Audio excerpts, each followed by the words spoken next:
collection, di situ tempat kalian menyebutkan apa saja alat yang kalian pakai, lalu kemudian apa definisinya, ada berapa item di dalamnya, bagaimana kalian membuatnya, apakah kalian adaptasi, kalian modifikasi misalnya. Lalu kemudian item ini untuk data dari alat ini akan kalian pakai untuk menjawab pertanyaan yang mana dari research question kalian. Ini kalau kalian pisahkan ya antara tadi yang instrumen dengan yang dia procedure. Lalu dia tanya, Mem, jadi apa, Mem? Saya ulang-ulang. Kalau procedure, kamu memang melakukan itu. Memang memisahkan.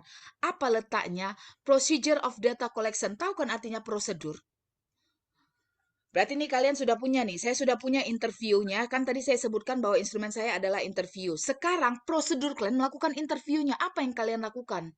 Maka disitulah saatnya kalian bahwa kalian menginterview berapa orang, setiap orang itu berapa menit, di mana kalian melakukan interviewnya. Lalu apakah interview dilakukan pakai bahasa Indonesia atau pakai bahasa Inggris? Kalau misalnya pakai bahasa Inggris tapi boleh dikombinasi dengan bahasa Indonesia. Atau bisa jadi saya memberikan pilihan kepada partisipannya apakah mereka mau pakai bahasa Indonesia, pakai bahasa Inggris. Lalu kemudian, apakah kalian lakukannya face to face? Kalau iya, di tempatnya di mana? Kalau misalnya kalian melakukan melalui WhatsApp, bagaimana metodenya? Apakah kalian pakai video call atau kalian misalnya kalian kasih rekaman suara, nanti dia jawab rekaman suara lagi. Lalu kemudian, apa yang kalian lakukan dengan interviewnya? Apakah kalian note taking atau kalian audio recorded atau kalian audio dan video recorded? Tapi kalian harus sebutkan bahwa kalian sudah mendapatkan persetujuan dari partisipannya. Lalu kemudian kalau kalian audio recorded, pakai apa kalian audio recordednya? Apakah kalian pakai HP? Sih, nampak? Lalu dijelaskan nanti hasilnya itu kan data itu masih belum bisa kalian analisa kalau bentuknya suara. Benar? Belum bisa kan? Lalu kalian sebutkan bahwa data dari interview kemudian ditranskrip. Harus kalian transkrip dulu kan? Nah, transkripnya apakah kalian transkripkan dia menggunakan alat atau kalian transkripkan dia secara manual? Artinya kalian dengar lalu kalian ketikkan, kalian dengar, kalian ketikkan. Lalu kalian transkripkan dia apakah dia secara verbatim atau non verbatim? Apa bedanya? Kalau dia secara verbatim, berarti apa yang diucapkannya itu yang kalian klik. Kalau non verbatim, bahkan ketika misalnya dia menjawab pertanyaan, lalu di tengah dia berhenti 5 menit, atau dia kalian berhenti 1 menit, atau dia pakai apa, itu semuanya kalian catat dan kalian tanda kutip. Nah, ini kenapa ada dilakukan non verbatim? Biasanya karena orang menganggap gini, ada hal-hal yang mungkin dia sensitif, agak susah dia menjawabnya. Jadi seberapa banyak dia posing itu ada artinya. Sudah? Kemudian ada lagi yang dia non verbatimnya apa? Misalnya dia ketawa waktu jawab itu, dikasih dalam kurung laughter. Kemudian kalau dia senyum, kasih nanti dalam kurung smile gitu loh. Itu artinya non verbatim, di luar yang diucapkannya pun kalian ditranskripkan. That's the procedure of data collection. Makanya saya tanya, USU nggak punya itu. Tidak usah kalian jadikan penyakit. Hidup sudah susah, jangan kalian susahkan lagi. Kalian jangan gara-gara ini mem kayaknya saya ketemu ini apa segala macam. Bukan apa-apa. Kalian kayak kelihatannya bagus, nanti jadi mengundang pertanyaan oleh supervisor kalian gitu loh. Biasanya kecenderungannya, kalau saya ada di situ, saya akan ada di situ membantu menjawab partisipannya, menjawab eksaminernya, untuk menjawab supervisor. Terbalik macam saya yang jadi supervisornya. Tapi kalau saya nggak ada di situ, macam mana nanti kalian mendefense-nya?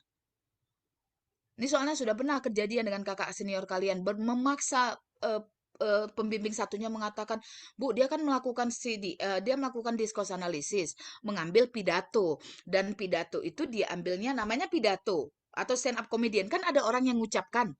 Lalu sama supervisornya orang itu adalah partisipan. Dan dia nggak bisa ngapa-ngapain gitu. Lalu saya tanya sama supervisornya, Bu, what does a participant mean?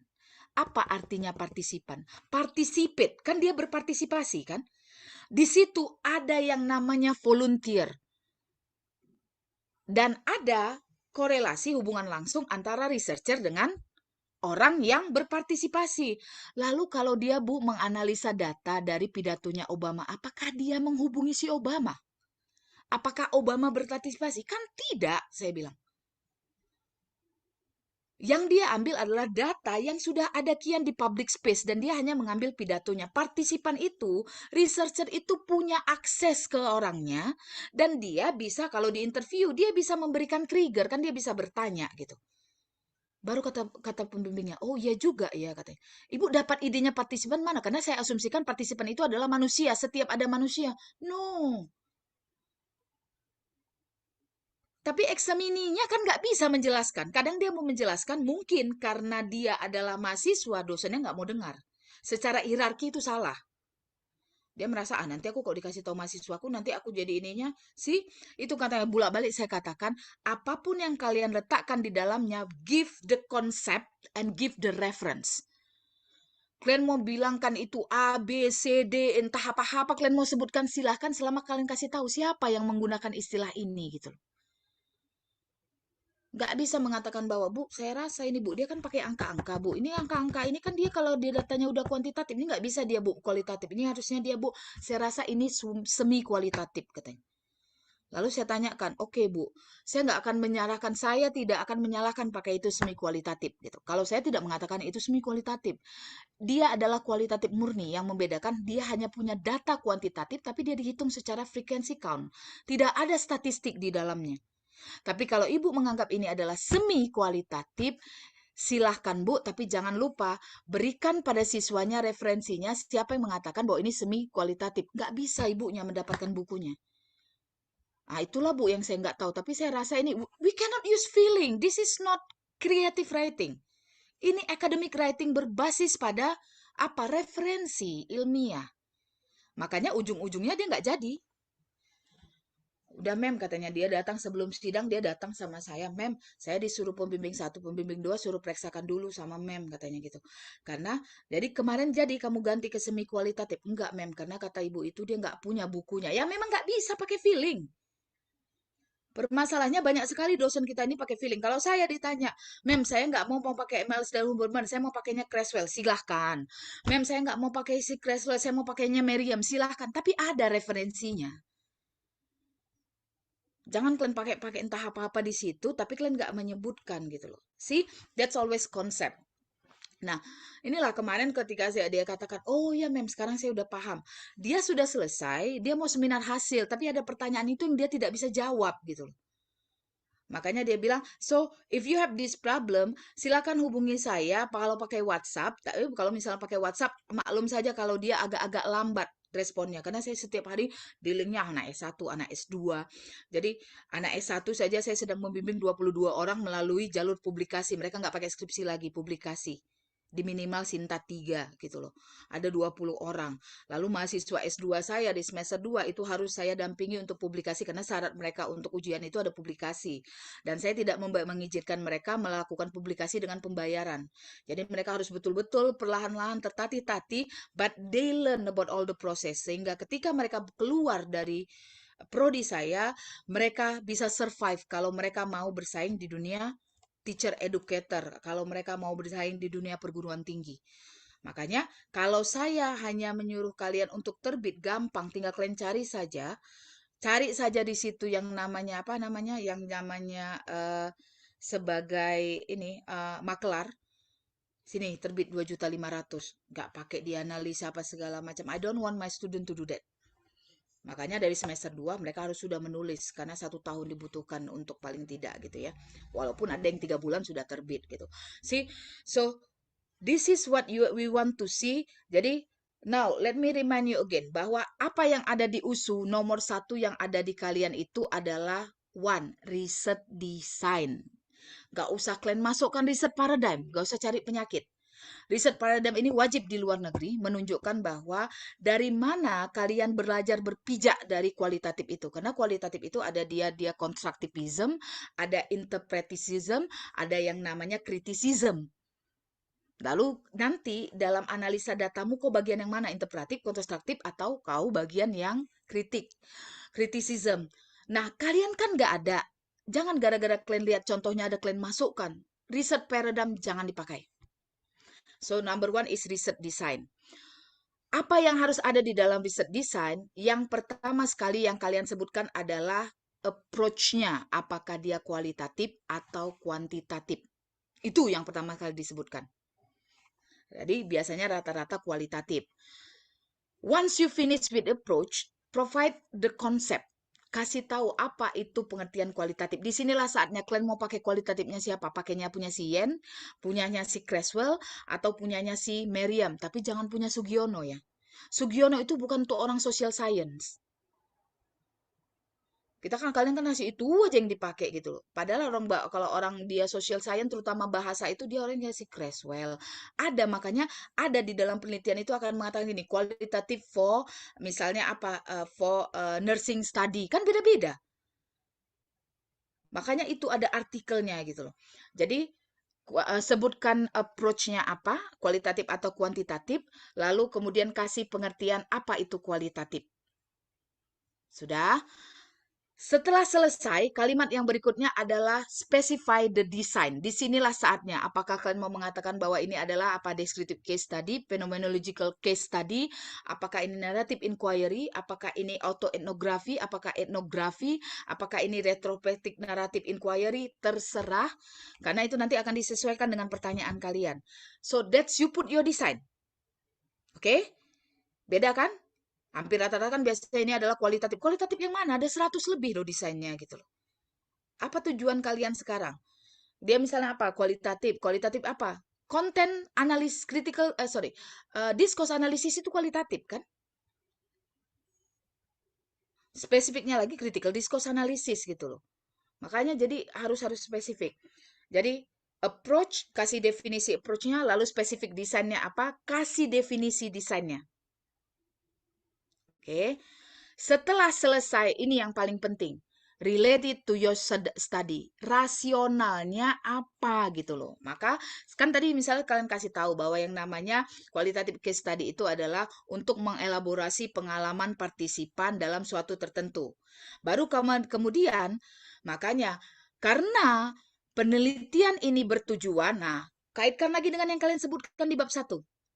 Since the objective of the study is to apa kalian? Misalnya kalian memang dari awal mau identify, mau eksplorasi gitu ya. Lalu kalian katakan bahwa karena dia mau ini, makanya dianggaplah bahwa phenomenological case study ini yang paling pas untuk mengcapture. Nampak? Jadi harus kalian kaitkan dengan rasional penelitian, tujuan penelitian kalian gitu. Lalu nanti spesifik kalau dia case-case-nya apa? Misalnya case-nya adalah kalau saya adalah case-nya adalah mahasiswa bahasa Inggris yang dia mengambil kelas tambahan di luar kelas. Kalau kalian mau menganalisa tentang guru-guru yang ada yang bersekolah di sekolah internasional, maka kalian sebutkan. Case-nya adalah guru-guru yang dia mengajar di kelas internasional dengan bilingual misalnya. So, that's your design. Harus ada rasionalnya kenapa desain itu kalian pilih. Jangan kalian kasih 1,5 halaman, tapi kalian cakap-cakap di situ nggak kalian kaitkan dengan ininya. Desain itu paling banyak 0,5 halaman, udah paling banyak itu. For your research design. Oke, jelas? Nomor 1. Nah, kemudian yang kedua, kalian boleh pakai research context and partisipan. Boleh hanya partisipan saja. Lihat ya.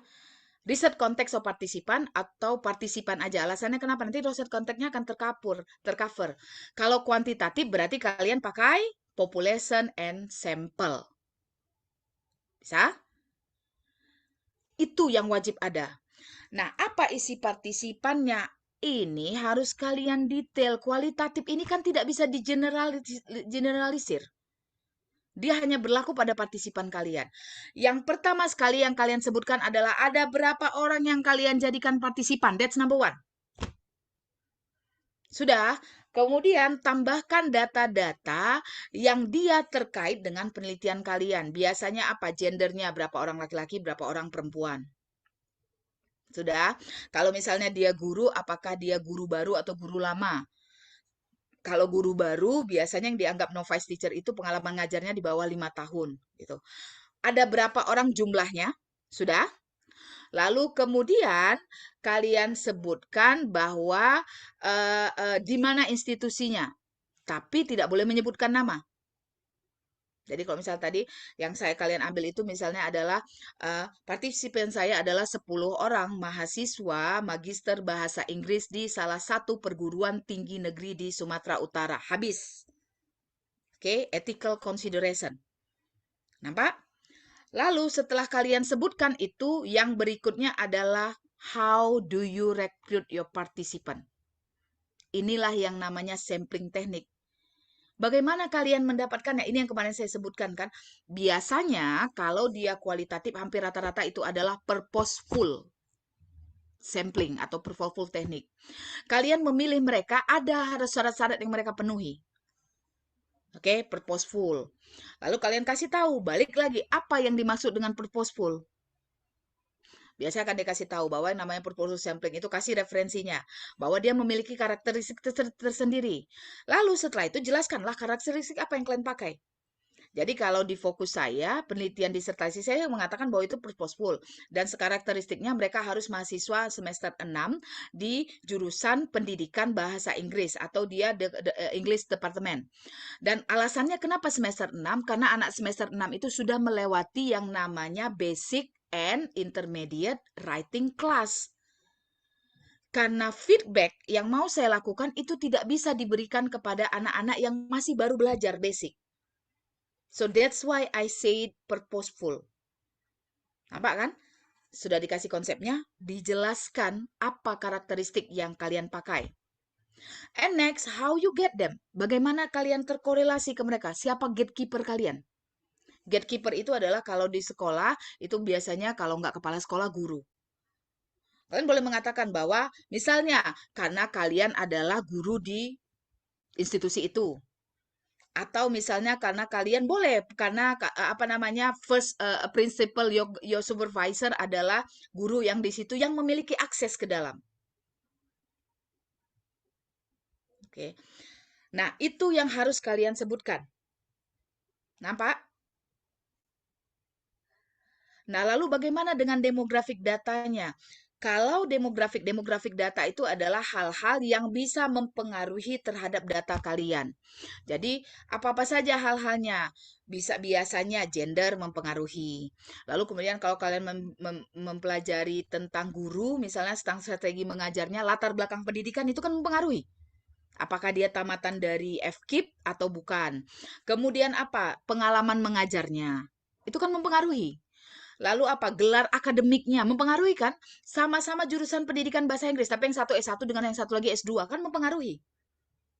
Sudah, jangan yang tidak mempengaruhi kalian masukkan ke situ. Kalian masukkan bahwa 5 orang agamanya Islam, 7 orang agamanya ini. Ngapain agama? It doesn't change your data. Paham maksudnya? Baru misalnya kalian katakan bahwa oke, 5 orang sudah menikah, 3 orang. Mempengaruhi nggak nikah dengan tidak nikah? Enggak kan? Yang sekian orang adalah ibu rumah tangga dengan 5 orang anak misalnya. Kan nggak mempengaruhi. Kecuali ada mahasiswa saya melakukan penelitian bagaimana mahasiswa pasca sarjana yang ibu rumah tangga yang sudah menikah menjalani kuliahnya. Jadi challenges sama strategis mereka menyelesaikan pendidikan di level postgraduate. Nah, itu baru boleh diceritakan. Berapa lama dia menikah? Apakah dia sebagai ibu rumah tangga murni atau dia jangan-jangan punya pekerjaan lain? Anaknya berapa? Ah, itu boleh. Tapi kalau guru, mempengaruhi nggak dia punya anak dengan nggak punya anak? Kan enggak, kan? See, things that like that. Kalau itu sudah kalian dapat di pangkal, artinya gini, sebelum kalian mengumpulkan partisipan kalian, kalian ambil dulu potensinya gitu. Saya contohkan aja, untuk penelitian saya hanya ambilnya akhirnya hanya punya 15 partisipan di awal. Tapi yang mendaftar mau jadi partisipan saya itu ada 100 orang lebih. Nah, ketika mereka mendaftar, saya kan sudah kasihkan demografik datanya. Makanya saya tahu bahwa demografik data ini sudah saya kumpulkan di awal. Tapi kalau seandainya demografik data ini adalah bagian dari survei yang nanti akan kalian lakukan, kalian berikan waktu kalian penelitian. Jadi penelitian kalian ada survei. Bagian satu itu adalah demografik data, bagian kedua itu adalah baru survei terkait dengan topik penelitian kalian. Maka nanti finding kalian, temuan yang pertama itu boleh result of demographic. Itu yang seperti saya lakukan di dalam disertasi saya. Oke? Bisa memahami? Do you record this? Yes, ma'am, we do. Yes, Oke, ma'am. ya kalau di record bisa kalian ulang-ulang. Kalau enggak nanti kalau saya kecepatan ngomong enggak kalian kasih tahu ya saya lanjut aja terus. Oke ya, so that's in your participant.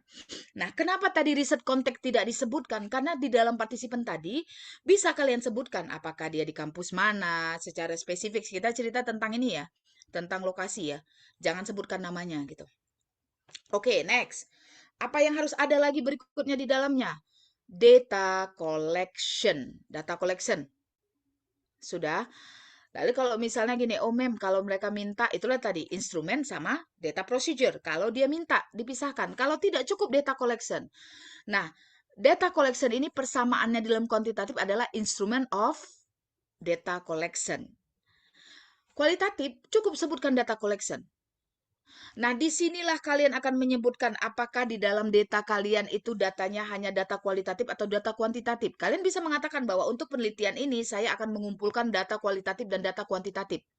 Kalau data kuantitatif kan bentuknya berupa angka. Kan gitu kan? Jadi misalnya kalian mau mengatakan gini, bahwa saya mau mencari gini, yang nanti jawabannya itu yes and no. Tapi ada berapa orang yang jawab yes, ada berapa orang yang jawab no. Kan nanti ujung-ujungnya jadi angka. Itu adalah data kuantitatif. Lalu kalian mengatakan bahwa saya akan mengumpulkan data kualitatif dan data kuantitatif dalam penelitian ini. Kalian sebutkan data kuantitatifnya itu nanti akan diambilkan dari mulailah instrumennya. Lalu kalian mengatakan bahwa saya menggunakan survei.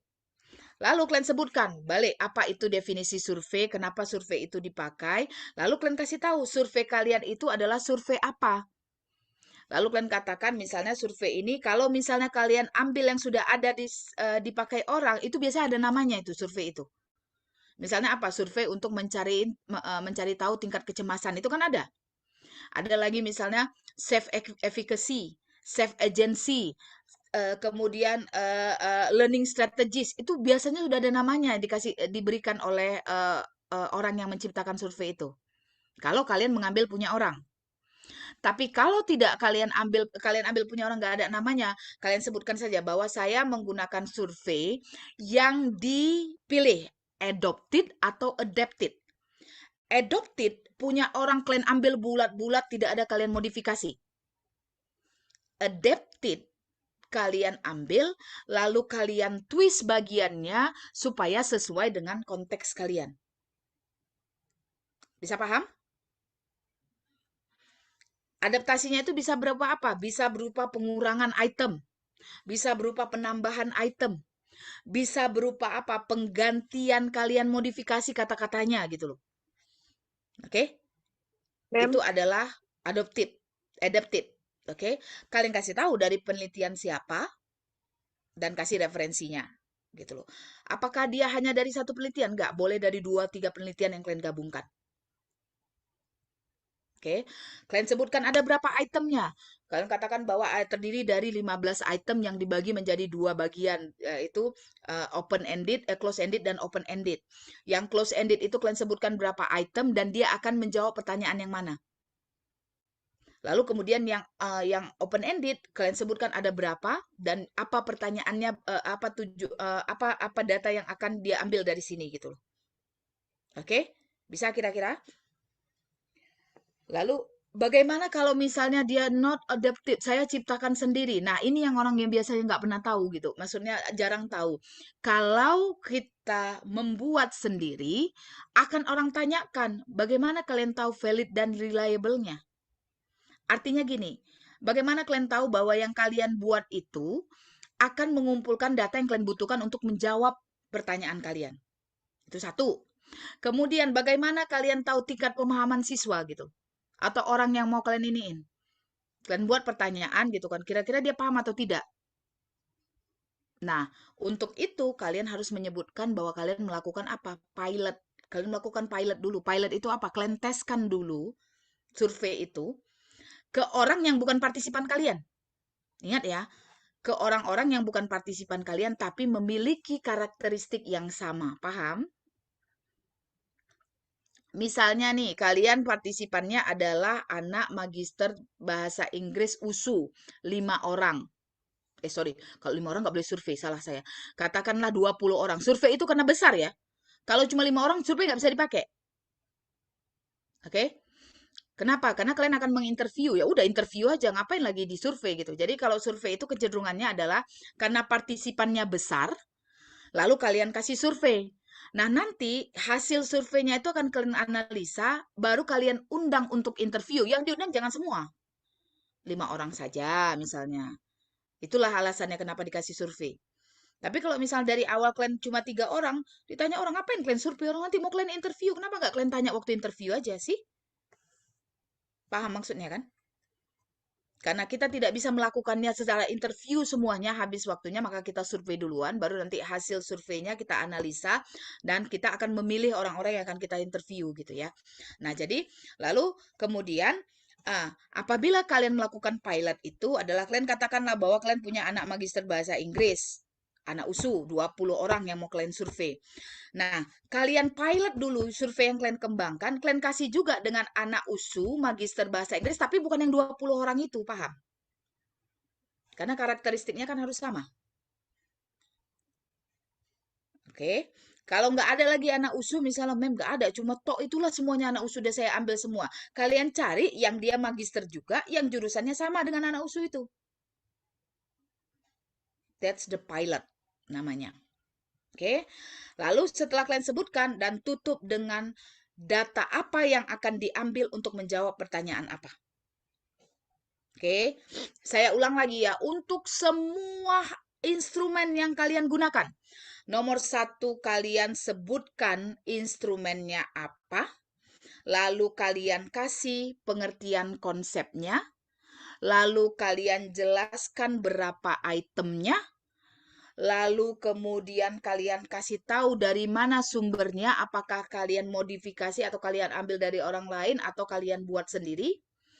Kalau kalian buat sendiri, kasih tahu bagaimana kalian memvalidkannya, memvaliditasnya, mengecek validitas dengan reliabilitasnya. Lalu tutup dengan apakah dia apakah datanya digunakan untuk menjawab pertanyaan nomor 1, 2, atau 3. Jelas kalau dia 3 pertanyaan. Oke. Nah, lalu gimana? Mem, saya mau makainya kayaknya cuma survei aja, nggak bisa. Kalian nanti tidak dapat data source triangulation. Triangulasinya nggak dapat. Ingat nggak? Nanti misalnya, mem ini saya survei keluar ini gitu kan. Ini temuannya karena dari survei. Jangan-jangan temuan itu keluar karena alatnya survei. Misalnya di survei itu memang kalian udah sebutkan pilihannya adalah misalnya saya merasa pelajaran jadi lebih mudah dengan menggunakan alat ini. Setuju, sangat setuju, tidak sangat setuju. Dia kan udah dikasih tahu bahwa itu membuat dia mudah. Tapi kalau seandainya kalian pakai data survei, kalian tambahi dengan interview, kalian tambahi lagi dengan misalnya saya pakai reflective essay, mem. Reflective essay misalnya gini, siswanya kalian suruh untuk menuliskan apa namanya reflection mereka setiap habis pelajaran. Oh, saya pakai foto voice. Oke, kemudian oh saya pakainya observasi. Tambahannya. Oh, saya pakainya artefak. Artefak itu apa? Itu adalah berkas-berkas yang dipakai. Jadi kalau guru, kalian bilang saya ambil artefaknya, berarti kalian minta sama dia lesson plan-nya, misalnya silabus dia, buku apa yang dipakainya, kemudian misalnya apa lagi? Eh, em, apa namanya presensi harian. Ya, itu adalah artefak. Oh, saya mau ngambil dokumen-dokumen, mem. Dokumen itu apa? Saya mau mencari tahu bagaimana peningkatan siswa, tapi saya nggak mau ngetesnya. Jadi apa yang kalian ambil kalau nggak mau ngetes? Apa kira-kira? Nilai ujiannya, Mem? Eh, Oke, nilai ujian kan sama dengan tes. Misalnya kalian kan nggak mau ngambil tesnya, apa yang kalian ambilkan? Portofolio dari nilai harian mereka. Jadi misalnya kan, misal gurunya ngasih tugas, dia catat bukunya. Jadi kalian minta itunya. Bisa? Kira-kira? Nah, data itu nggak boleh satu, kenapa? Supaya dia data triangulation. Dan misalnya, oke mem, katanya ini saya mendapatkan temuan satunya adalah misalnya apa, menurunnya akhlak, apa namanya, menurunnya kemampuan, apa misalnya, menurunnya akhlak atau perilaku, atau moral anak-anak, eh, eh, anak-anak mahasiswa sekarang ini, gitu. Dia kasihkan di dalam datanya itu ada kutipan sampai 5 kutipan, tapi semua kutipannya itu berasal dari interview.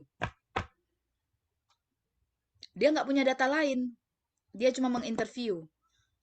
Rupanya kenapa ininya keluar? Pertanyaan dia waktu interview, bagaimana pendapat kamu tentang moral anak sekarang yang sudah makin turun? Dia yang bilang bahwa moral anaknya sudah turun. See, your participant doesn't have any choice. Kan jadi nggak ada choice dia kan? Orang yang bilangnya si researcher.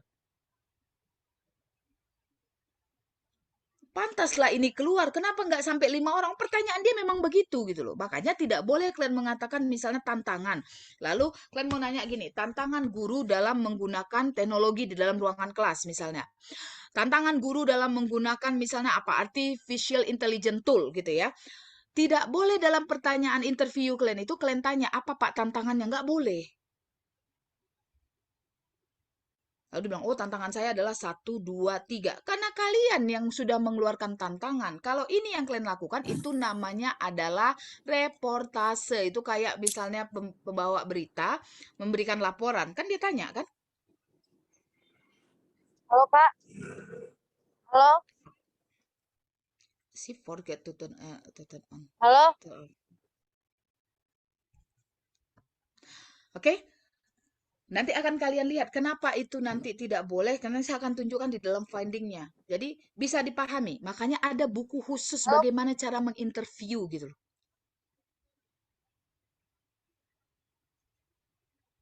Oke, sampai di sini ada pertanyaan?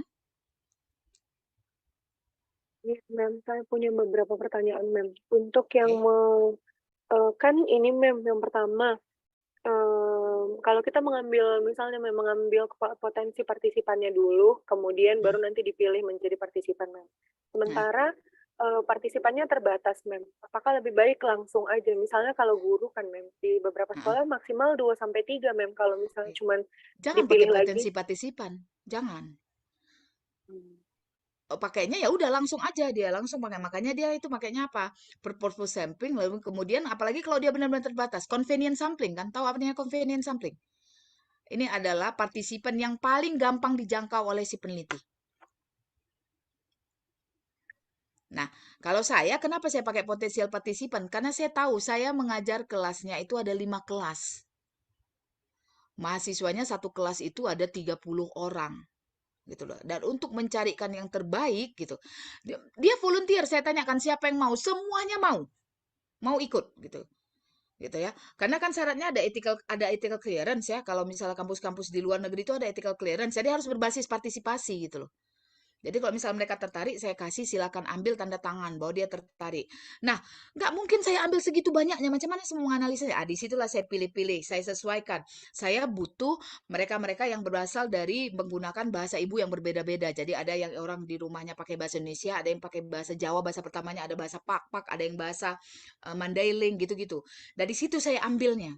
Lalu kemudian saya lihat lagi, saya harus mencari bahwa nggak boleh semuanya yang mengatakan bahwa dia merasa bahwa kemampuan dia di atas rata-rata atau misal rata-rata. Jadi harus ada yang dia merasa bahwa kemampuan dia.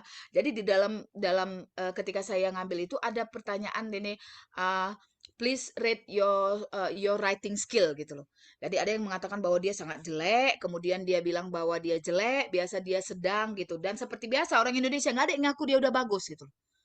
Maka saya akan mengambil antara sangat jelek, jelek, dan sedang. Ini harus ada gitu.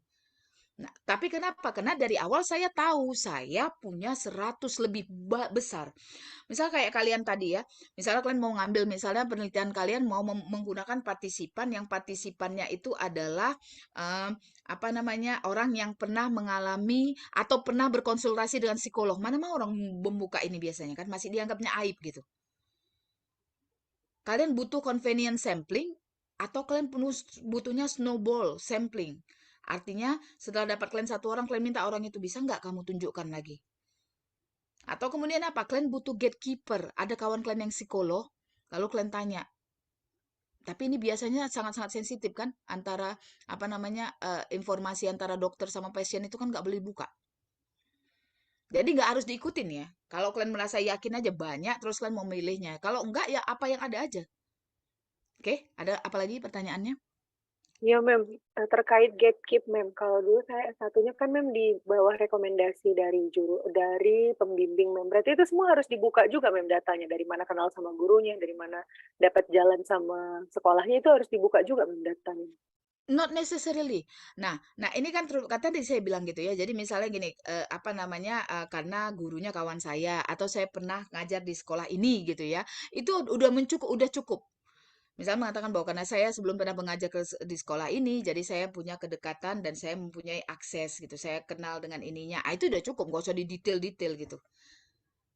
Oke. Ada lagi kira-kira?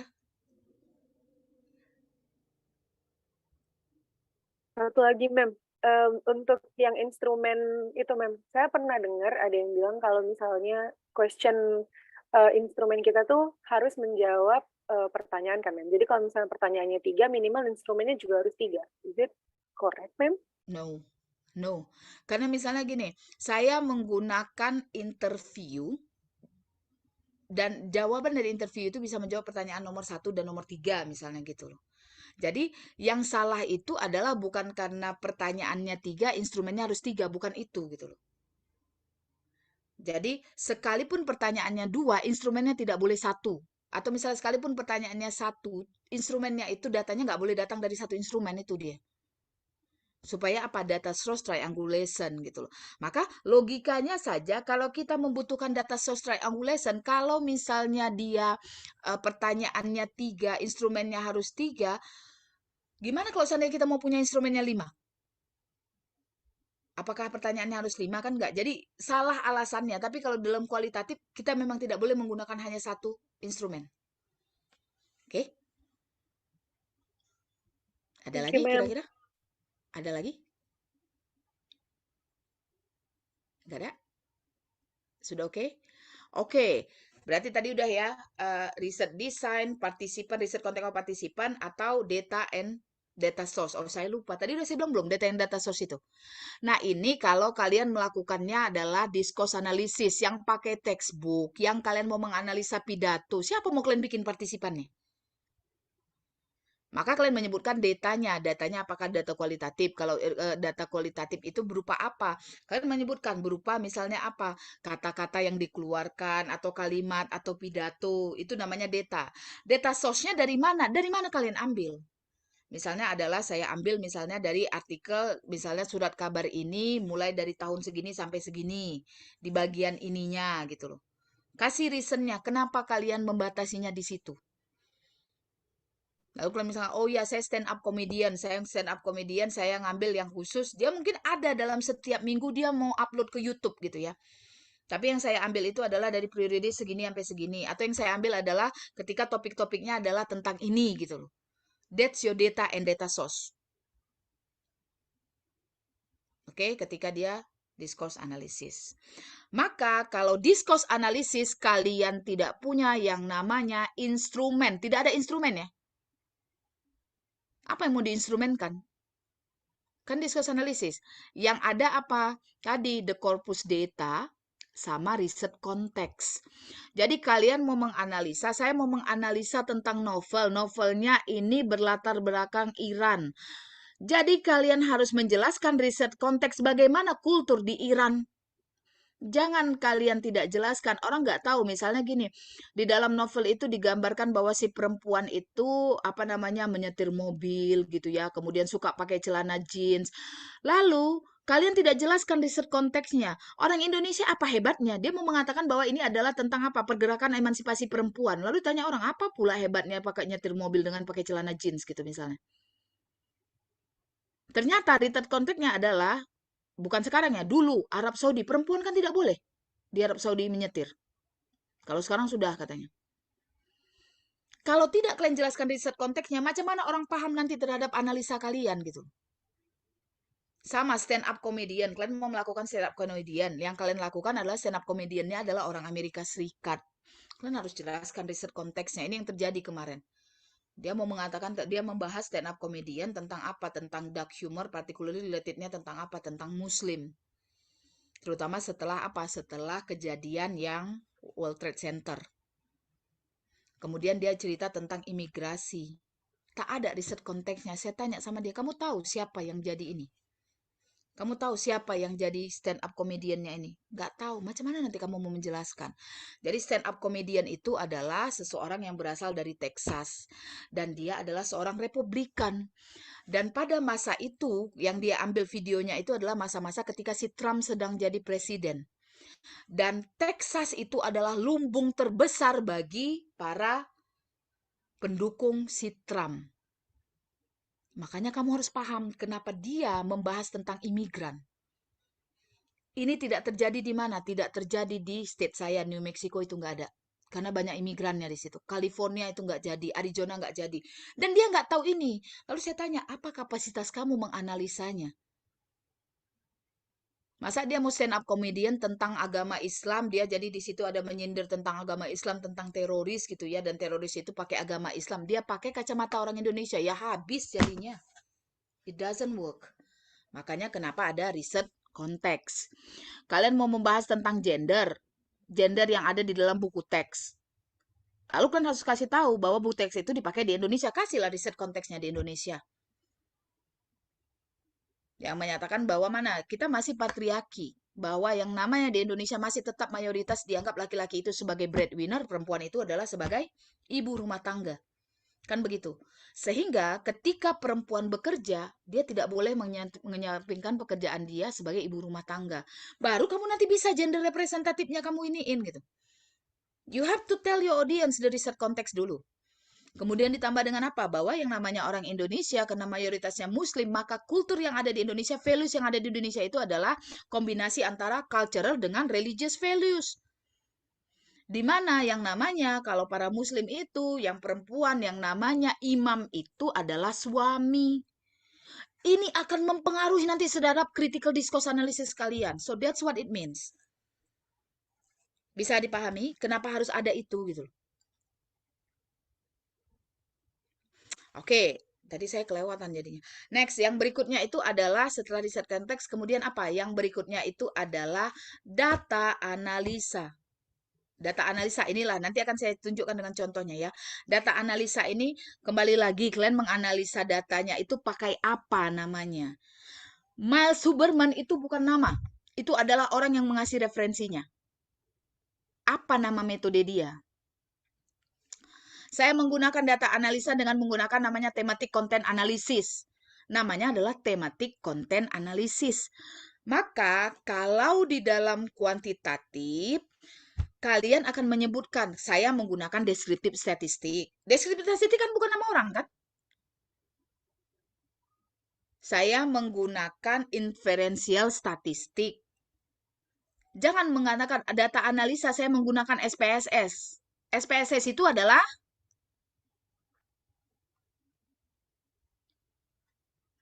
SPSS apa? Aplikasi.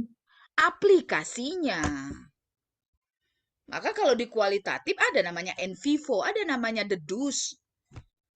Kan enggak itu kan, kalian enggak mengatakan bahwa saya menganalisa data ini dengan menggunakan SPSS. Enggak.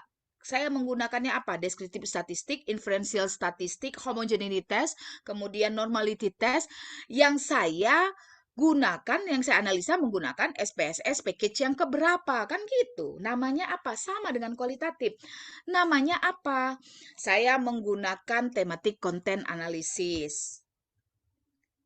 Saya menggunakan critical discourse analysis. Yang pakai versinya siapa? Si Verlo. Yang pakai versinya Van Leeuwen. Saya menggunakan visual image analysis. Namanya apa? Itu yang disebutkan.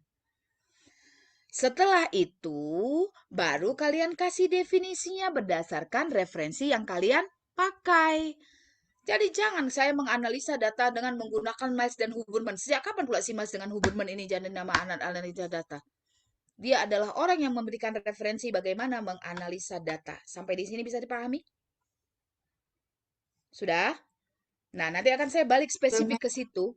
Bagaimana caranya menganalisa data nggak salah? Nanti kita akan pakai yang saya kasihkan tadi yang menggunakan ini, yang menggunakan disertasi yang child welfare tadi. Lalu di disertasi saya juga ada. So must be like that. Sebelum saya jelaskan, agak kita skip dulu ya. Masuk yang paling bawah itu adalah trustworthiness. Ini adalah validity and reliability kalau di kuantitatif.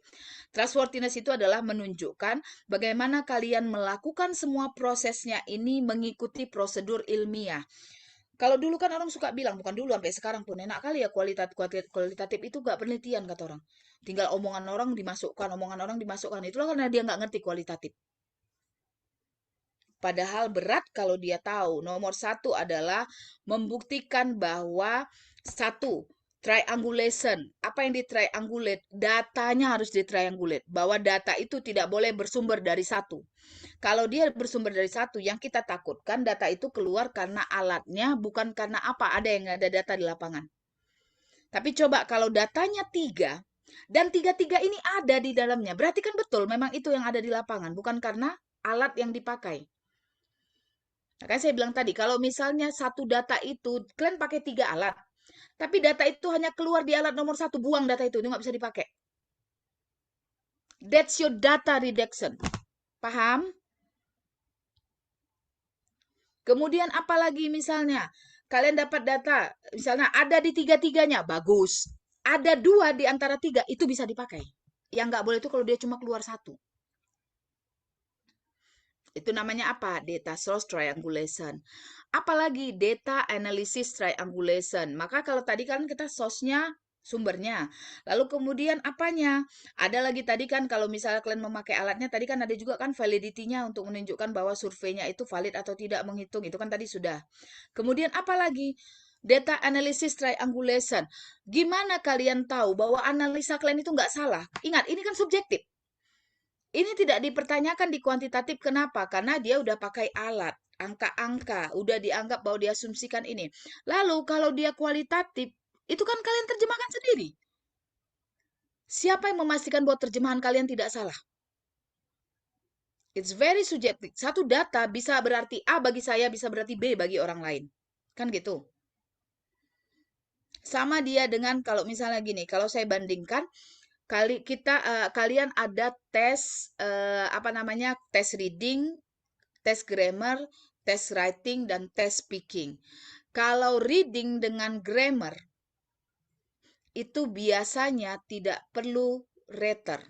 Nggak perlu kan? Karena ada kunci jawabannya. Tapi speaking dengan writing, antara si A dengan si B itu bisa beda penilaiannya. Nggak usah kan antara si A dengan si B. Si A, ketika dia memeriksa writing itu, dia di pagi hari moodnya sedang bahagia gitu ya. Bagus nilai anaknya dikasihnya. Udah siang, udah banyak kali kerjaannya, mana dia marah-marah lagi apa segala macam. Diperiksanya, itu pasti anak itu kasihan itu. Kenapa? Moodnya mempengaruhi. Sama dia ketika menganalisanya, saya dapat kabar bahagia gitu ya. Misalnya, oh ya menang ini apa segala macam. Itu akan mempengaruhi. Belum lagi kalau dia tahu misalnya ini muridnya gitu ya.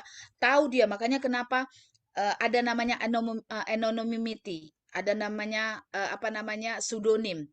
Gak boleh si researcher ketika menganalisa data tahu itu jawaban siapa. Kalau misalnya kayak guru gitu ya. Dia ketika mengambil kertas dia sudah tahu di kepala dia sudah ada ideologinya, sudah ada background informasi di kepalanya. Kalau anaknya baik, apalagi dia bersih, sopan, ganteng, cantik, itu yang nilainya nggak bagus pun agak diangkat. Tapi ingat dia yang satu, tukang buat ribut, kerjanya cabut. Mungkin jawaban dia bagus, tapi di kepala dia udah jelek kian. See, that's what it means, how people know that you are following this. Makanya ada namanya data analysis triangulation. Bagaimana cara melakukannya? Kalian sebagai researcher, kalian menganalisa data. Lalu ada peer debrief, ada orang lain yang dia punya kapasitas. Jangan orang lainnya itu kawan kalian yang nggak tahu tentang bidang ininya gitu. Dia akan menganalisa sendiri. Hasil analisanya baru kalian diskusikan, dicocokkan. Kan itu yang dilakukan dengan inter-rater reliability. Writing TOEFL, speaking TOEFL itu tidak boleh diperiksa oleh satu orang. Dia harus ada rater 1, ada rater 2, lalu nanti nilainya digabungkan baru dibagi 2. Dengan catatan bahwa nilai rater 1 dengan nilai rater 2 itu tidak jomplang. Kalau rater 1 ngasih nilai 90, rater 2 ngasih nilai 60, ada yang salah, harus dicari rater yang ketiga. Nggak beda tadi 90 ditambahkan dengan 60 itu nggak boleh. Terlalu jauh. Maka dicarilah rater yang ketiga. Kalau rater yang ketiga mengeluarkan nilai 65, berarti yang diambil adalah 60 dengan 65.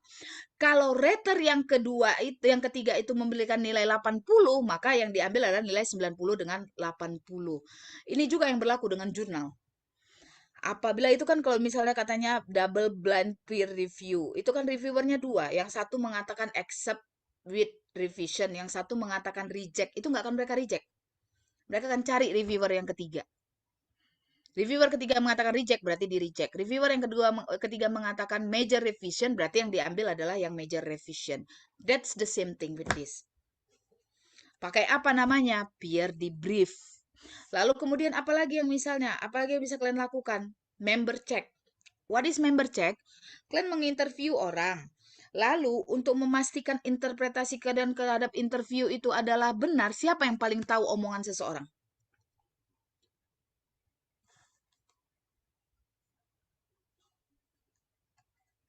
Siapa yang akan melakukan member check-nya?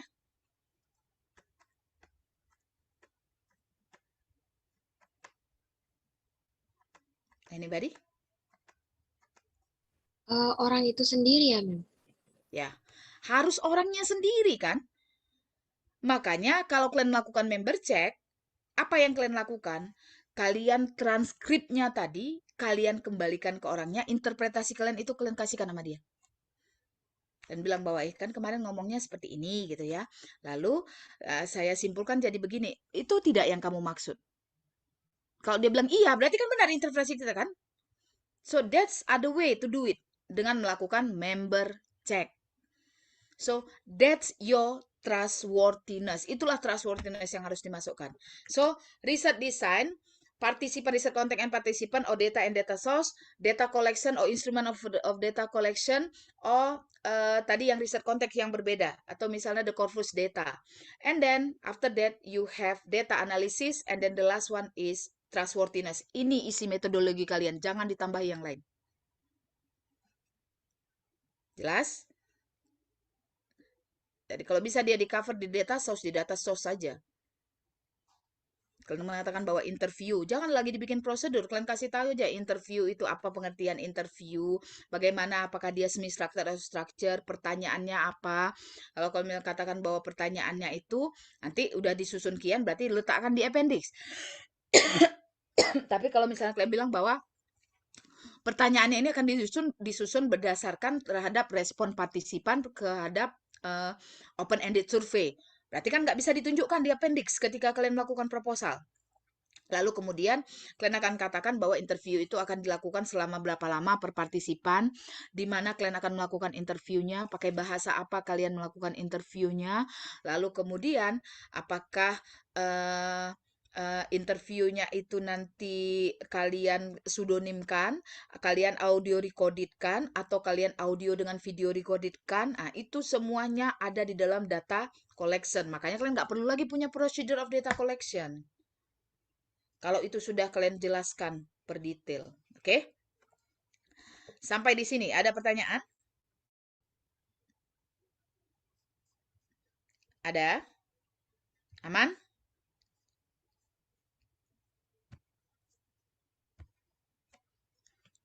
Aman? Ada pertanyaan?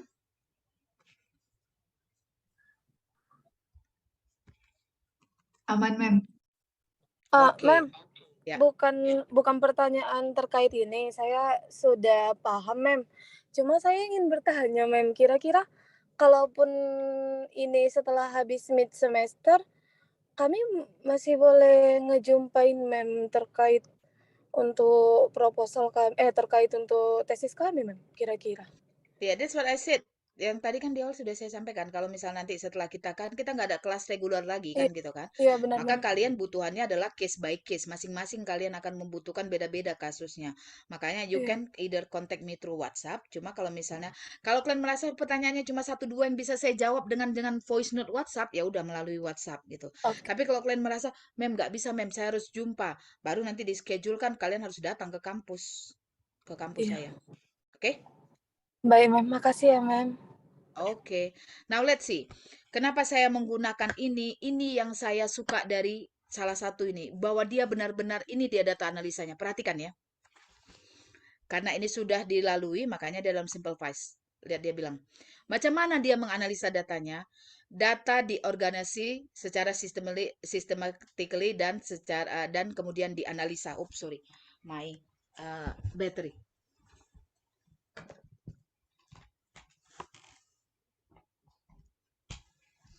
Nah, lalu kemudian let's see. Macam mana dia menjelaskannya?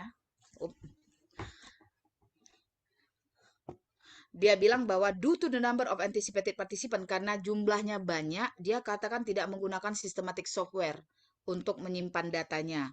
Jadi dia nggak pakai NVivo, nggak pakai Dedus. Saya pribadi juga, saya punya Dedus, tapi saya nggak tahu karena diberikan ya. Kalau tidak itu harus dibayar subscription-nya. Tapi saya lebih suka membaca data itu secara manual gitu. Jadi it's up to you. Kalau kalian mau pakai Dedus atau pakai software silahkan gitu ya. Lalu dia bilang kata dia, I transcribe data by hand. Ditranskripsikannya datanya itu apa secara manual.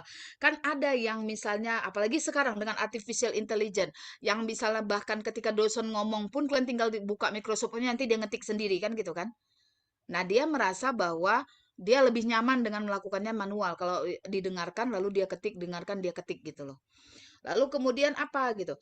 Dia bilang di sini, setelahnya untuk memastikan membawa datanya, transkrip datanya itu adalah akurat berdasarkan yang dia terima. Karena namanya mesin, itu pasti bisa bersalahan kedengaran. That's why he doesn't want it. Lalu kemudian dikatakannya bahwa macam mana cara dia? Dia mengatakan bahwa saya mereview dulu catatan dan audio recording dari interview. Jadi waktu interview dia pakai catatan, dia juga merekam. Dua-dua dilakukannya. Untuk apa? Untuk mencari ide terhadap polanya nanti bagaimana. Dia mulai coding ini di sini namanya. Lalu kemudian apa? Saya bandingkan audio recording interview dengan catatan yang saya ambil untuk memastikan bahwa dua-duanya konsisten.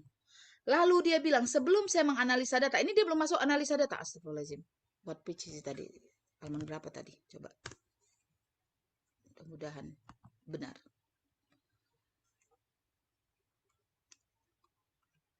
Oh, ini makanya nanti kalau kalian mencontoh contoh ini di sini dia kasih kualitatif itu apa pengertian kualitatif lalu rasionalnya kenapa dia menggunakan ini tinggal enak.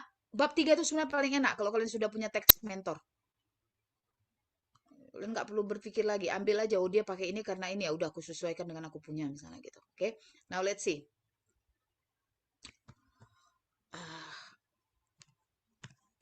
Dia tadi adalah nih di sini ya. Ternyata saya nggak bisa pakai. Nah, lalu dia bilang apa? Ini yang harusnya ada di data kalian, bukan Miles dan Huberman, entah apa-apa yang kalian sebutkan, tapi nggak dikasih step by step-nya. Lalu dia bilangnya apa?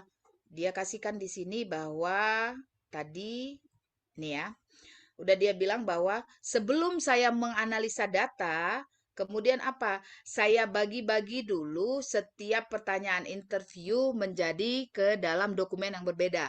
Dia menginterview 5 orang. Dan setiap 5 orang ini dikasihkannya 10 pertanyaan. Lalu dia bilang, pertanyaan pertama, semua responnya ditaruhkannya dalam satu dokumen. Untuk respon terhadap pertanyaan kedua, satu dokumen. Itu yang dia bilang. Lalu kemudian, ini cara dia menjaga ethical consideration-nya. Bahwa respon set yang saya terima, itu kemudian dilabel dengan participant number. Jadi participant 1 P1, participant 2 P2. Kemudian dia bilang, yang saya assign ke dalam setiap partisipan sebelum interview proses. Ini adalah ethical consideration. Menghilangkan nama asli siapa yang dia wawancara. Kemudian apa? Ini yang saya sebutkan, thematic content analysis. Ini yang mau kalian sebutkan. Setelah itu, kalau saya tematik content analysis, saya pakainya punya si Creswell. Dia pakainya punya siapa? Dia menggunakannya punya si Faiz Moradi, turunan dengan si Bondas. Lalu dia bilang apa? Dia kasih kan, tematik content analysis ini adalah proses, dikasihnya dulu konsepnya apa. Setelah dia kasih konsepnya apa, baru dia mulai. Apa yang dilakukan? Dimulai dengan mengcoding. Maksudnya apa codingnya? Codingnya itu adalah dia bilang, dia menggunakan open coding, Excel coding, selective and selective coding melalui data analisa proses. Ada 3 coding yang dia pakai. Open coding, Excel coding, sama selective coding. Saya dalam disertasi saya menggunakan structural coding sama Excel coding. Oke. Nah, apa pemahamannya? Dia bilang open coding itu artinya apa? Mengambil kategori yang simple, konsep yang simpel dari dataset untuk kemudian nanti dipakai untuk menentukan kategori. Jadi misalnya gini, kalian melihat di dalam dataset itu banyak sekali yang mengatakan gini bahwa menulis susah, saya perlu berpikir keras, saya tidak suka menulis. Itu kan artinya hampir sama semua. Kalian kode lah itu dengan warna yang sama. Itu adalah open coding. Bagian dari pertama sekali adalah menganalisa datanya di level kata per kata. Lalu kemudian dia apa? Baru dia masukkan kemudian adalah Excel coding. Nah, tadi setelah dia dapat codingnya, udah deh, kalau saya pakai color coding, waktu itu saya beli terpaksa Faber Castell supaya mewarnainya beda-beda gitu ya. Nah, semua tadi yang warnanya sama-sama hijau, warnanya sama-sama merah, karena saya pakai color coding. Warnanya sama-sama biru, kemudian apa? Saya lanjutkan dia ke dalam Excel coding. Apa itu Excel coding? Ini sorry, saya harus naik turun karena dia di antara ini. Excel coding ini terjadi ketika data kemudian dikecilkan untuk mencari kaitan antara yang tadi sudah digaris-garis bawahi tadi, yang sudah kalian warnai di open coding tadi. Nah, inilah yang kalian lakukan di dalam data reduction untuk menggunakan Miles dan Huberman. Beda kan? Yang dibutuhkan itu adalah kayak gini. Apa yang kalian lakukan? Gak usah dikasih tahu samanya. Oh, saya menggunakan Miles dan Huberman, yaitu data collection, data reduction, data condensation. Data reduction adalah dikasihnya konsepnya. Tapi nggak dikasih taunya apa yang dilakukannya pada saat reduction itu. Nggak dikasih taunya apa yang dilakukan ketika condensation itu. Dia nggak ngasih tahu apa yang dilakukannya dengan presentation itu. Kalau ini kan nampak jelas kan? Diapain dia dulu datanya. Kemudian apa? Lalu setelah itu baru dia maju ke selective coding. Apa ini? Artinya apa? Integrating, refining the relationship. Maka yang saya lakukan adalah saya menggunakan open coding, Excel coding. Ketika di level selective coding, saya sudah punya subkategori dan kategori. Itu bagian ujung nanti. Barulah dapat temuannya tematik. Tematik inilah nanti yang jadinya 3. Itulah temuan kalian. Lalu dia misal apa? Dikasih detailnya. Untuk menentukan kata-kata apa aja sih yang bolak-balik keluar gitu loh. Words precious. Kalau kalian pakai software, dia akan otomatis dikeluarkan apa yang paling banyak diucapkan oleh ininya, oleh partisipannya. Untuk menentukan kata-kata yang apa saja keluar, saya pakai open coding. Ini dia tadi. Kemudian saya assign code. Dia berarti pakai kode. Kalau saya nggak pakai warna. Kalau dia pakai kode. Kalau saya pakai warna. Saya warnai merah, nanti sama semua. Kemudian saya analisa artinya apa berdasarkan recurring word and phrases ini. Yang bolak-balik keluar ini artinya apa gitu. Kemudian apa? Analyze ini saya rasa salah satu yang paling detail, contoh paling detail bagaimana caranya melakukan kualitatif data analysis. Lalu kemudian apa? Meta teams. Kalau dia menggunakan meta teams ya, saya nggak menggunakan meta teams. Saya menggunakan subkategori, kategori baru tema. Kalau dia menggunakan meta teams. Jadi beda-beda istilahnya karena saya pakai Creswell, dia pakai yang berbeda gitu ya. Nah, ini kalian contoh. I just want to show you ini yang harusnya ada di dalam data kalian, analisa data. Beda kan? Nih, step 1 ini loh yang saya lakukan. Baru kemudian step 2 ini yang saya lakukan. Ini yang dibutuhkan. Dan hampir tidak pernah ada di dalam tesis maupun disertasi yang ada di Indonesia. Bisa memahami maksud saya sekarang? Ini yang bolak-balik saya mengatakan bahwa saya menggunakan proses memasak Indomie seperti yang disarankan 3 stages yang disarankan oleh si Joni misalnya. Joni mengatakan bahwa cara memasak Indomie itu harus terdiri dari 3 stages. Stages pertama itu adalah persiapan, stages kedua adalah eksekusi, stages ketiga adalah plating atau bagian dari penyajian. Nah, lalu dikasihnya terjemahan. Persiapan adalah ini. Lalu kemudian di bawahnya yang namanya eksekusi adalah ini. Lalu kemudian di bawahnya dikasih taunya lagi bahwa yang namanya penyajian adalah ini. Tapi nggak dikasih taunya apa yang dilakukannya. Itu yang sering terjadi. Padahal yang dibutuhkan itu adalah saya menggunakan metode A yang terdiri dari 3 stage seperti yang disarankan si ini. Lalu metode stage 1 itu artinya adalah ini. Yang saya lakukan adalah di bagian persiapan saya mengambil Indomie, lalu kemudian saya buka pakai gunting, lalu saya keluarkan isinya, saya pisahkan dengan bumbunya. Bumbu kemudian saya gunting dan saya letakkan di piring yang kosong. Sementara pada saat bersamaan air saya didihkan. Nampak bedanya kan? That's the second one, itu yang dibutuhkan. Supaya orang tahu kalian ngapain yang kalian kerjain gitu loh. Coba kalian cari punya kawan kakak kelas kalian atau yang sebelum di atasnya apa yang mereka tulis di dalamnya.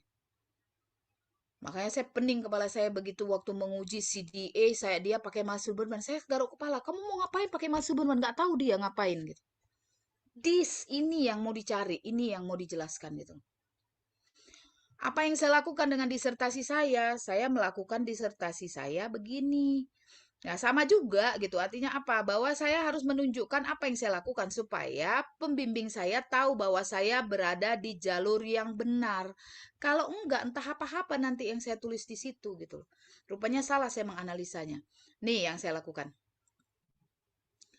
Kemudian apa yang saya lakukan? Nih triangulation tadi ya. Nah, saya kasih tahu gitu bahwa pre-coding saya lakukan apa, significant weight tadi yang sudah ada tadi dalam kemudian apa? Kemudian saya coding pakai warna. Lalu kemudian hasil yang saya warnai tadi itu saya masukkan kemari di sini. Ini datanya. Lalu kemudian ini yang dikode. Baru ini saya bilang saya punyanya adalah kategori. Saya nggak punya meta teams. Saya pakai kategori.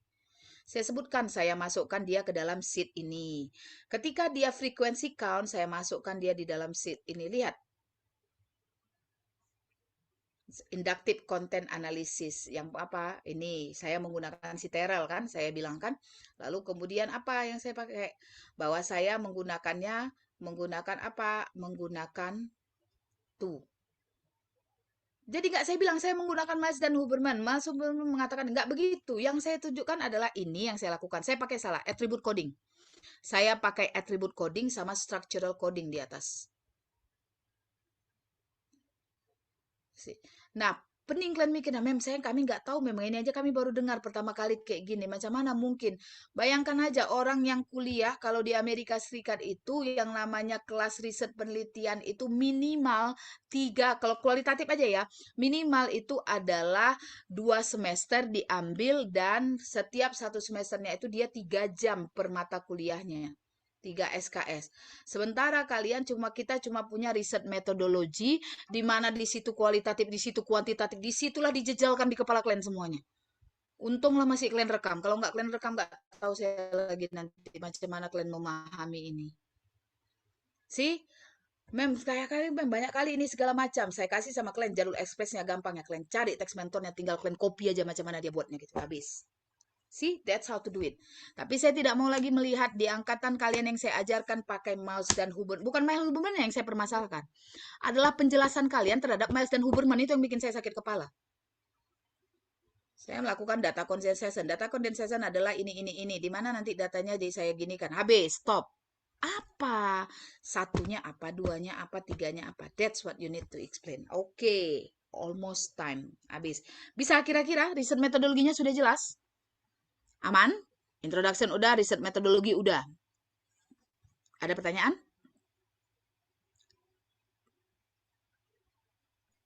Ma'am, Ya. Grace, kayaknya Grace ganti judul nih di Saren sama Sarahmat. Kalau misalnya Grace personal message mem boleh? Boleh, tapi gantiannya kemana kira-kira? Ininya apa? Saya mau tahu Ini sih garis ada sih besarnya. mem. Jadi Grace kira-kira judulnya bakalan gini. An attitudinal analysis of American stand-up comedy, the personal branding of Trevor Noah. Oh, berarti jadi CDA. Ya. Oke. Tadi yang mem Oke. jelaskan juga sudah. Jadi Grace sudah ada sedikit pencarian-pencarian ya sama dengan yang menjelaskan barusan. Gitu. Kalau kira-kira. CDA kan kalian ada kakak kelas kalian yang saya udah mulai udah ininya bisa dicontoh dia punya riset konteksnya apa segala macam ini ya. Oke. Jangan lupa ketika menceritakan Trevor Noah itu adalah jangan lupa rasnya dari mana dia aslinya, Ya. warga negara mana dengan kulit hitamnya, di mana dia sering karena stand up comedian bahasan Trevor Noah itu sering menyindir perilaku Menyindir. orang kulit putih terhadap orang imigran. Jangan lupa itunya. Makanya Ya. harus dikasih tahu Ya, riset Mem, konteksnya bagus, apa gitu kan. Terus kemudian dia seringnya apa? Dia sering menggunakan tentang bahasa. Kan dia bilang kan bagaimana bahasanya orang kulit hitam dengan bahasa Inggris orang ini. Kan itu yang banyak Trevor Noah. Harus Ya. dikasih tahu nanti di riset kontennya biar orang tahu gitu ya. Oke? Oke, Mem. Ada lagi? Ada lagi kira-kira? Thank you, Mem. Sudah aman? Nah, semua kan udah saya kasih tahu ya. Bahkan yang terakhir yang punya si ini siapa namanya? Yang punya kalau nggak salah saya yang ada terakhir itu si punyanya si Luther. Mana dia? Tadi dia ada. He's out now. Oh, ini ada. No, ma'am. Ya. Nah, saya tidak masalah dengan judulnya. Yang saya mau lihat itu nanti adalah research question-nya. Karena kan itu masih cuma baru analisis di level teks. Itu masih mengidentifikasi. Lalu pertanyaannya gini, apa bedanya nanti anak S1 dengan anak S2 kalau cuma dia levelnya hanya mengidentifikasi? Kan nggak bisa diterima itu kan? Saya melihat judulnya baru ke situ gitu loh. Tapi kalau misal kayak punya si Grace tadi kan dia mau mengatakan bahwa saya mau melakukan ini, analisa ini, dan di dalam analisa itu nanti ada teks, ada konteks, ada dia diskusnya. Kebetulan yang punya judul si Luther itu saya masih melihat itu baru di level teks sama konteksnya yang bisa dilakukan gitu. Topiknya oke, mungkin judul yang butuh dimodifikasi nanti. Oke? Iya, Saya ma'am. butuh lihat riset questionnya. Ada lagi pertanyaan? Mem, izin Mem. Ya. Yang punya saya Mem kita benahi melalui via chat aja atau dibahas di sini? Enggak, Mem? tunggu. Yang punya kamu, saya nggak masalah dengan topiknya. Yang saya bilang dimodifikasi itu nanti biasanya tunggu supervisornya ngasih modifikasi apa. Kalau saya nggak ada permasalahan dengan judul. Saya di dalam disertasi saya membahas apa pengaruh kultur terhadap cara orang memberikan feedback, terhadap cara orang menerima feedback. Kemudian di dalamnya jenis-jenis feedback yang dipakaikan. Kemudian ada apa namanya bagaimana mereka bisa berubah dari lower order thinking skill ke higher order thinking skill melalui zone proximal of development. Judul saya cuma adalah student perception of written feedback. Student perception in English as a second language writing. Itu tidak ada masalah di luar negeri. Baik, Mem. Takutnya Berarti, di dalam Mem, negeri gini. Iya, berarti Mem sudah ACC ya, Mem? Kalau itu saya nggak ada masalah, itunya sudah oke. Paling nanti Pak Supervisor yang bilang, ini kan nanti nggak kelihatan kamu membahas apa. Misalnya kamu membahas tentang apa sih tipe komunikasinya, apa strategi yang dipakai dalam berkomunikasi misalnya gitu. Atau misalnya kamu mau cari apa, kamu mau mencari misalnya diferensinya gitu ya. Atau misalnya kamu mencari ya. Jadi itunya mungkin supervisor kamu akan menyuruh bahwa oh ya ini kayaknya harus dispesifikkan. Tapi kalau itunya udah oke. Topik bahasanya Baik, udah Mem. oke. Terima kasih banyak, Mem. Oke? Ada lagi? Ada lagi? Sudah? Sudah. Kembali lagi yang saya ingatkan adalah bahwa kalau kalian ngasih judul, pastikan bahwa dia dibungkus di konteks apa? Di konteks bahasa Inggris. Itunya yang penting. Pokoknya kayak mana kalian menyenggol-nyenggolnya biar kena bahasa Inggrisnya. Makanya stand up comedian. Boleh nggak stand up comediannya gitu? Nah, kalau stand up comedian tapi stand up comedian yang kalian lakukan terhadap orang Indonesia nggak boleh. Mem, saya mau menganalisa textbook, Bang. Apa namanya, komen-komen Facebook. Komen Facebook apa? Orang Indonesia. Boleh, boleh. Kalau komennya ditulis dalam bahasa Inggris. Kan banyak tuh, perhatikanlah. Banyak itu misalnya kayak misal di Instagram, kan ada itu Instagram yang dituliskan oleh Instagram tingkat dunia gitu ya. Yang di dalamnya nanti bisa kelihatan kok ke orang Indonesia. Kan dia pakai bahasa Indonesia, kan pakai bahasa Inggris dia di dalamnya. Nah, itu kalian ambil. Kalau dia pakai Instagram, komen di Instagram, tapi komennya dalam bahasa Indonesia, itu yang nanti ditanya sama prodinya, apa kaitannya dengan bahasa Inggris, katanya kayak begitu nanti. Bungkus ya dalam konteks bahasa Inggris, oke? Oke, ada lagi? Nggak ada? Sudah semuanya? Oke, so we will meet again next week. We have left two meetings left. Tinggal 2 pertemuan lagi ya. 2 pertemuan, jadi memang saya fokusnya lebih kepada teori untuk pemahaman kalian segala macamnya. Untuk perkembangannya, nanti penulisannya apa segala macam. Kalian yang pasti adalah first ke supervisor kalian itu harus. Karena kalian kan bukan persetujuan saya. Nanti yang menandatangani kan supervisor kalian. Ketika nanti kalian bentrok, ketika nanti kalian nggak tahu, mem ini apa kayak mana gitu. Misalnya ini apa ke supervisor saya nggak tahu ini apa segala macam. Then you can consult with me. Oke? Jangan dibilang, Pak, ini Pak kata Mem Rahma, baru tanya, siapa pula Mem Rahma itu? Udahlah dosen tak tetap, udah bukan dosen di sini, dia pula yang ngatur-ngatur katanya. See, don't use that. Pakai referensi. Pak, saya bacanya dari referensi ini, saya dapatnya dari sini. Pak, saya ada teks mentornya, teks mentor ini saya ambilkan dari sini gitu loh. Selalu pakai itu. Misalnya dibilang dia, oh ini nggak bisa ini dilakukan, ini bukan bidangnya. Pak, saya ngambil teks mentornya ini di jurnal ini, Pak. Jurnal misalnya Max Tisol, dan Max Tisol ini scope jurnalnya tentang pembelajaran bahasa Inggris. Harus begitu, anak mahasiswa itu. Jangan dibilang kata ini, menurut saya, perasaan saya, hilangkan kayak gitu. Kalau kalian datang sudah dengan referensi yang sekian banyak, pasti supervisor kalian nggak bisa cakap lagi. Orang kalian pakai referensi, tapi kalau kalian datangnya, kata kakak saya nengok punya kakak saya, alah udah, kalau udah kayak gitu udah lah. Nggak kuat logikanya. Okay, then Yuri, don't forget to take the screenshot and thank you for your attention. I will see you again next week and keep writing. I do hope that you do success in your particularly those in third semester, yang semester 3 ini yang dikejar-kejar waktu. Kalau semester 2, waktu kalian panjang. Tapi ingatlah, waktu panjang itu tergantung perspektif kalian. Waktu kalian panjang, nantilah 2 minggu lagi. Nantilah 3 minggu lagi. Nggak siap-siap nanti, tengoklah. Tapi kalau kalian konsisten aja kalian setiap minggu pokoknya minimal saya harus siap 1 halaman. Itu insya Allah akan terkejar.